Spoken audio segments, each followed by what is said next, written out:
All right, ladies, happy Friday. Let's go ahead and get into it. All right. Let me just go ahead and say this message here, this MIT training video, if you are new, MIT is Motivation, Inspiration, and Transformation.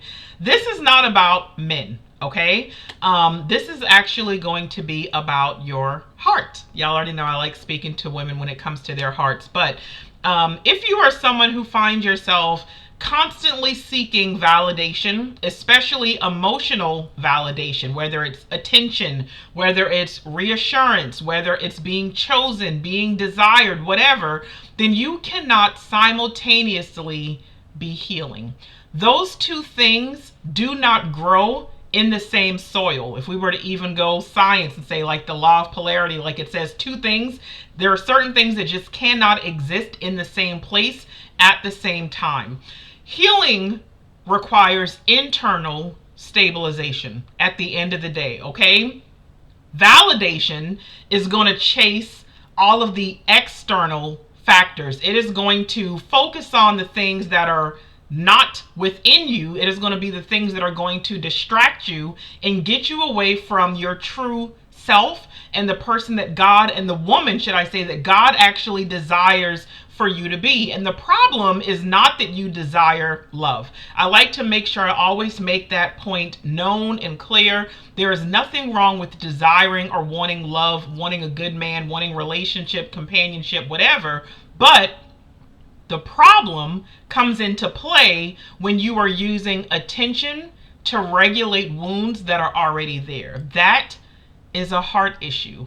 And we already know that Proverbs 4:23, it tells us what? Above all else, guard your heart. Everything you do flows from it. Everything flows from the condition of your heart. I feel like I give this disclaimer and I talk about this verse all the time because it's something that I want my single ladies to understand. When it says everything flows from it, that includes the men that you choose, the men that you tolerate, the patterns that you repeat.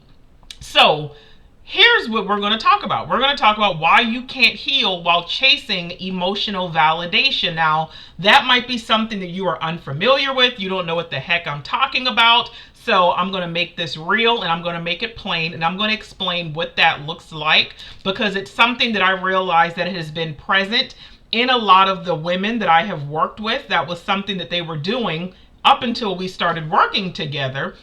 Was chasing that emotional validation. And understand that you can be doing that and not even realizing that you're doing it, okay? Because it doesn't always look desperate. Sometimes it looks subtle. Realistically speaking, chasing emotional validation, it could be constantly checking your phone to see if that man has finally responded or called. It could be over explaining yourself so that you do not lose interest, or that somebody else, so that they do not lose interest. It could be feeling anxious a little bit when you realize that communication has slowed down a little bit between you and a guy.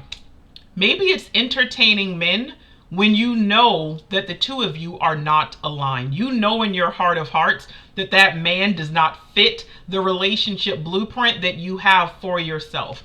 Maybe it's romanticizing potential instead of paying attention to the patterns. That is something that I was always guilty of. I would go based on what I saw, what I believed that man could be. I would go based on what that man showed me in the beginning, whatever.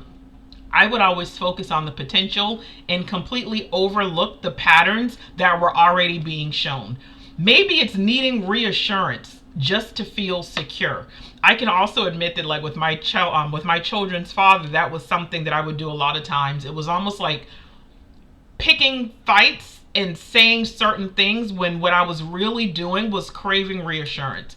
I wanted him to sometimes just say like, look, like, you know, stop acting crazy. Like, I love you. I'm not going anywhere. Like, I'm in this with you. Like, whatever. Like, it was just this weird thing that I was doing. And I didn't realize until I got much older and until I got in this field that that's what I was doing. But I was really just wanting to feel secure. So a lot of times I needed that reassurance and I didn't care what I had to do in order to get it. Maybe it's allowing inconsistency because attention feels better than silence and something is better than nothing, right? Maybe it's posting strategically just to get male attention and male reaction. Maybe it's keeping the backups, the men who don't even know that they're really friend zoned, but you're keeping them there just so that you will never feel unwanted. How many of those did you check off that you can relate to? I want you to be honest. What I know is that a lot of you are not healing, you're distracting. And the thing is, if we're not careful, if we're not mindful, even distraction feels productive, but it's not. And it's not transformation at the end of the day. And chasing emotional validation, it is a heart issue, okay? Jeremiah 17:9, it says the heart is deceitful above all things. Why? Because an unhealed heart, it'll try to justify what feels good. It'll try to justify your actions. This is what I always tell people. Telling someone, oh, just follow your heart is like the worst advice that you can ever give when it comes to dating and relationships, because the Bible says to not trust the heart at all. I get it. If you grew up unseen, if you felt unwanted, if love always felt performative, if you felt like you had to earn love, or if you felt unloved, if you were abandoned, if affection was something that you did not consistently receive, or maybe it's something that you never received, if the only time that you were praised and complimented was because of your performance, then being chosen, it feels like oxygen. It's something that it's like it almost gives you life. So now your nervous system is actually associating attention with safety, but attention is not safety. I'm sure all of us can relate to getting attention from the wrong men, right? A lot of us responded to the attention that we got. And then we got into those situations. We got into those relationships and realized that we were not safe. Some of us, we were not emotionally safe. We were not mentally safe. A lot of us were not even physically safe. Consistency is what is safety, not attention.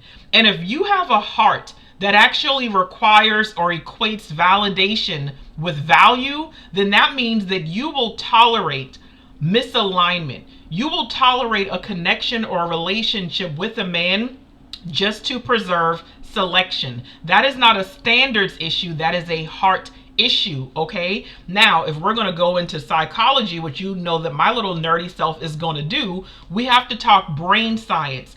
Validation actually releases dopamine. That's one of the feel-good hormones, right? Dopamine feels like excitement. It feels like relief. It feels like hope. It makes you all happy. It makes you feel good. But dopamine is something that is temporary. And this is why healing is important, because healing requires regulation. And regulation requires, a lot of times, sitting in discomfort. The parts that don't feel good, the thoughts that don't feel good. It means sitting there without reaching for a hit of attention. Okay, there are people who are literally addicted to attention.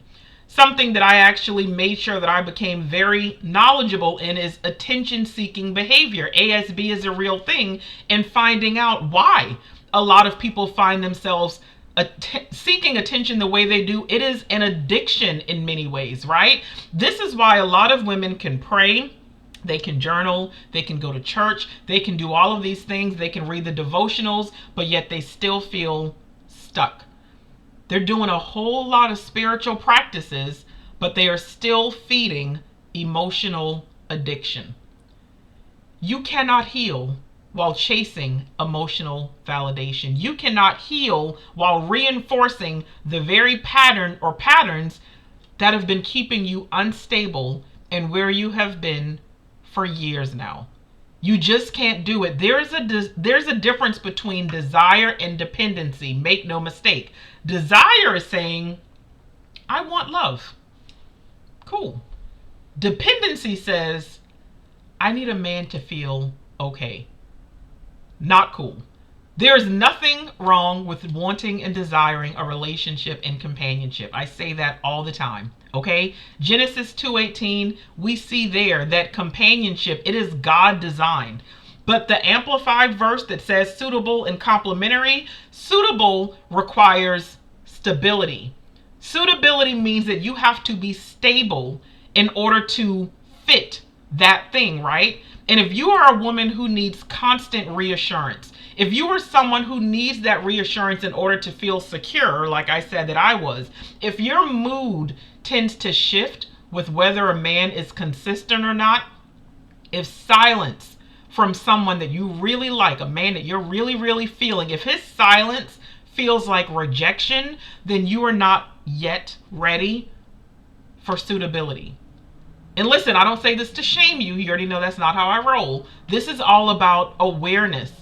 Because there are things that actually can sabotage relationships.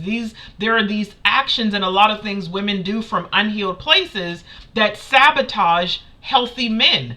And a lot of women don't realize that chasing emotional validation, it doesn't just attract unhealthy men, it also repels the healthy men. Secure men, the secure, godly, qualified men, right? The good men, the ones that worldly people like to say are high value and all this other stuff. Those men are not looking to regulate your nervous system. They are looking for partnership with a woman who is already regulated. So if you are someone who is overly anxious, overly available, overly accommodating, he doesn't see depth. What he sees is instability. And an unhealed man or a voucher, they will end up preying on that. They will take advantage of that. But a healthy man, he is going to see that as being someone who is unstable or should I say unstable, and they're also going to see that as instability, and they want no parts in it. And I also know that for a lot of you, this is why the men who are healthy and secure and calm and whatever else, they have that peace to them. Those men, they feel boring when your nervous system has already become addicted to intensity. That is not chemistry, that is trauma. People don't understand the biological depths of trauma. This is the reason why that Heart Matters is the first course of New Heart Academy. This course is one of those things where, here's what I know. I'll just say, if the heart is unstable, then everything that is built on top of it, it is going to wobble. It is going to shake because you're not even starting with a firm foundation. And I know one thing. I joke and say, if you can make it through that course, then you can make it through anything else inside of New Heart Academy, because that is the course that starts out deep and heavy. That is the course where we are addressing the attachment wounds, the abandonment patterns, your identity, your worth, your emotional triggers, why you attract what you attract, why you tolerate what you tolerate. We address all of those things, right? You cannot fix dating strategy without fixing the heart. You have to examine the heart. You have to get serious about the condition of the heart. This is why surface level advice doesn't work long term.